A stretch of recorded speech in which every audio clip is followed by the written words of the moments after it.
Hey everyone, hello. I am back already with an update on the Sean Diddy Combs case. So he was sentenced today, but his lawyers are already speaking out and saying that his recent 50-month prison sentence is unconstitutional. So here's the background. Combs was convicted of prostitution-related charges, but he was acquitted of the much more serious allegations of trafficking and racketeering.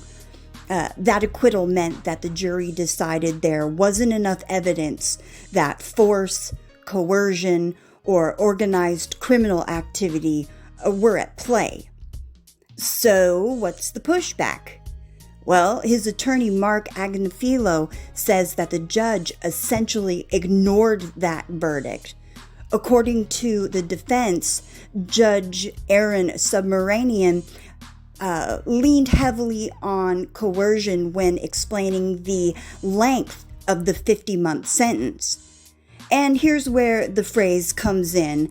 Agnifilo accused the judge of acting as a 13th juror. So, what does that mean? Normally, when we think of a jury, we think of 12 people who decide the facts, guilty or not guilty. The judge, on the other hand, decides the sentence within the boundaries of the law. When defense attorneys say a judge acted as a 13th juror, they're arguing that the judge went beyond the role and second-guessed the jury's findings, almost as if they joined the jury box and voted the other way. In Combs's case, the jury said no coercion. The judge, in the defense's view, said, I think there was coercion, and I'm going to factor that into sentencing anyhow. That's the clash. The legal question now is whether a judge can use conduct the jury rejected as a basis for a longer sentence. Combs' team says absolutely not.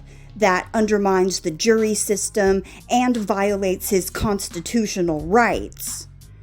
Prosecutors, however, may argue that judges have wide discretion to consider the totality of circumstances when sentencing, even if those circumstances didn't lead to a conviction.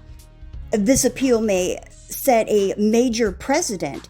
If the higher courts agree with Combs's legal team, it could limit judges from imposing sentences based on allegations that were rejected by a jury. If they side with the prosecution, it reinforces judicial discretion, judges being allowed to weigh broader context, even unproven allegations when deciding punishment. So, what's next?